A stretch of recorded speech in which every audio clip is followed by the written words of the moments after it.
Joel talked about a little bit, now they're moving towards, it's not so black and white.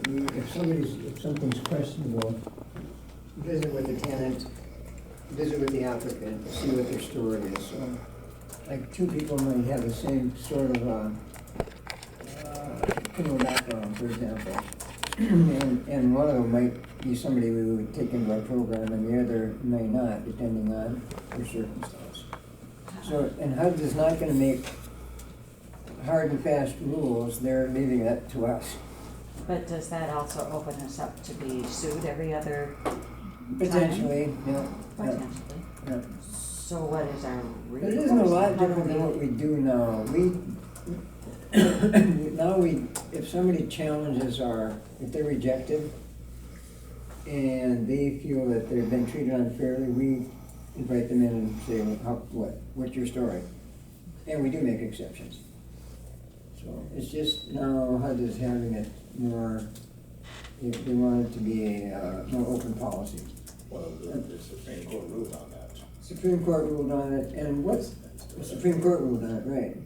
I think a lot of it is, some of our rules may have unintentionally be discriminatory. So that was the point of it. And then there's a little more push to reduce the recidivism rate for, they think we're being discriminatory towards people with a criminal background. And if they've been arrested, we don't count that any longer, right? Don't consider that. I mean, we keep it, we can be aware of it, but that's not a reason for. If they've been arrested or if they've been convicted? If they've been arrested, clearly you can't count that against them. If they've been convicted, it depends on, it needs to be convicted of something. If that tenant were in one of our buildings, would it be that crime affect our existing tenants? So for example, somebody convicted of child molestation could not go into. Correct. Okay. But if somebody was bouncing checks or, been convicted of petty theft or something, or maybe that's not a good example. Well, that is one of the examples that was used. Yeah, and there's been, and it can backfire. I know Jill had an example, in this workshop, they had an example of somebody that was admitted to a public housing property and then raped, and then eventually raped one of the tenants. Anyways, we need to be careful, but we need to be a little more open than we have. One of the things we're trying to help is there's such a high recidivism rate for convicted or for people that are coming out of incarceration.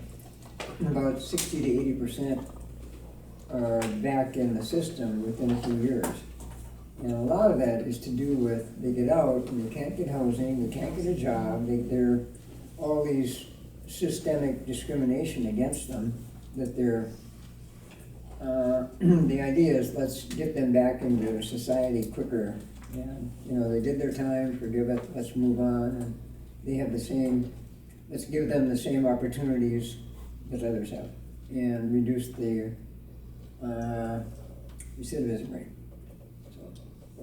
Anyway, so I want to give them more of an opportunity for work and housing, etc. So that's part of it too.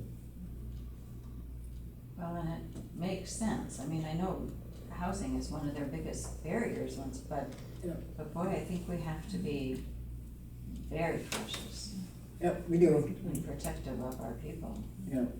We have a fine balancing act between the rights of the client to get housed versus the safety of our other clients. They also said we have to prove a nexus of why this person would be, make it unsafe for your community environment. So that was the political hotspot of this year now, is the barrier-free housing, they call it, and not using the history of arrest. They said best practice is instead of denials, and we do just criminal and violent and drug-related activity, is it appears you're ineligible, please come in and visit with us about it. Instead of just, we've determined you're ineligible if you want an informal review. The disparate impact they're saying is that people of color or disabled or any of those protected classes will have less chances to come and fight the establishment. So they will be less likely to come in and ask for informal review because we've already told them they're ineligible. If we're saying we're not sure, come in and tell us your story, that they might be more likely to come in. At least we've given them a fair option, and to use like a panel of 3 instead of, like right now, I'm the hearing officer, or Lynn, or Pat, or Darla. I think they've all served as rather than one person, they have a panel of 3. So it's a lot of information. And one of the things that they talked about was, particularly with minorities, if you tell them they were ineligible based on one area, they don't seek to look further into an eligibility criteria. If they would be eligible, but they haven't gone further. Mm-hmm. Whereas people who are not minority or people who are Caucasian, they will continue to ask, they would dig deeper into reason or opportunity to get housing. So they're finding ways that when they've been interviewed, that you can get, that the authorities had more of an opportunity to ask, go further into the questioning. We're redoing our ACOPS and admins right now, which is one of the rules of how we run our programs or procedures. And we will have either legal aid go through it or fair housing or whatever, particularly on the arrest records. And if we use the denial, it appears you're ineligible. One of the speakers, her talk was entitled, "Don't Dance on the Volcano."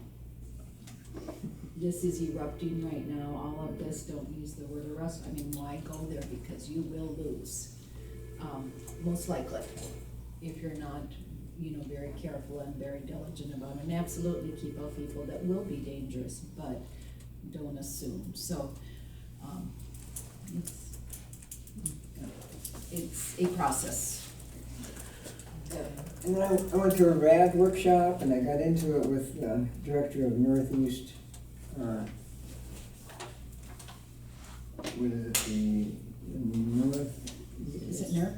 Not NERC, no, she's the director of the Northeast Group of States for HUD, like their Northeast Regional Office. Anyway, she was the director, and she was one of the panelists.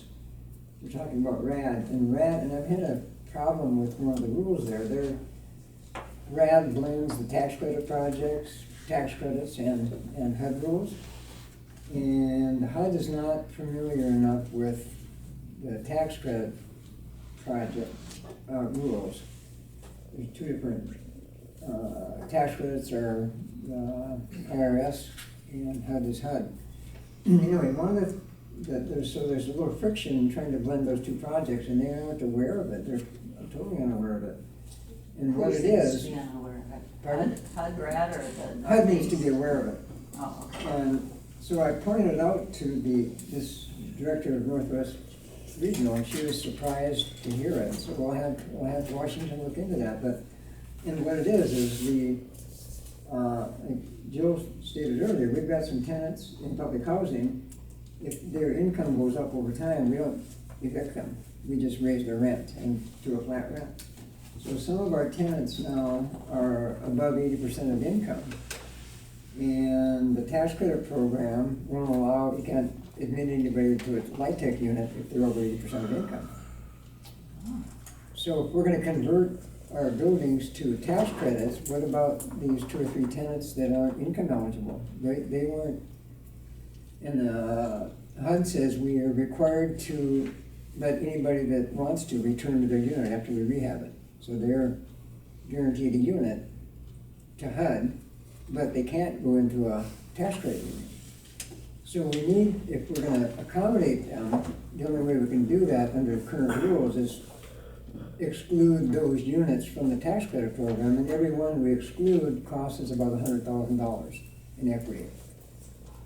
So it makes no sense. So I suggested to her, and she said she'd take it up the line, why not grandfather them in? And HUD's got, or the tax credit program has a rule where the same thing, if a tenant, if a household earnings go up, you don't kick them out, but when they move, you replace them with an eligible tenant. So let's just grandfather them in and use that rule. And they thought, well, maybe. Anyway. That was too simple, though. Too simple, yeah. But as it's, so I don't know where that's at. I haven't followed through since we left the conference. But it was interesting that they had a panel of 4 and that had never occurred to them. Well worth following up with it and kind Yeah, of but staying once on I it. brought it up, everybody in the room went, yeah. It was fun.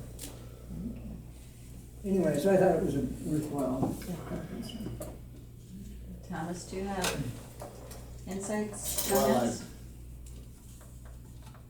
I do, think the commissioners, some of the things that the commissioners committee is interested in getting done is, creating a better advocacy task force. Of course, they're updating the, commissioner's handbook. They've developed something called a commissioner's corner, so commissioners can actually, send information in for, into the, Denaro for changes. Send any suggestions in or write, in for the commissioner's journal, or the commissioner's, there's a commissioner's corner, so you can make suggestions or write articles and send them to Denaro that pertain to commissioners. They're trying to create an avenue to get more commissioners from each state. And one of the things we've had problems here is they're trying to get all the emails for EDs to provide the names and emails for all the commissioners so that there's a better network of commissioners.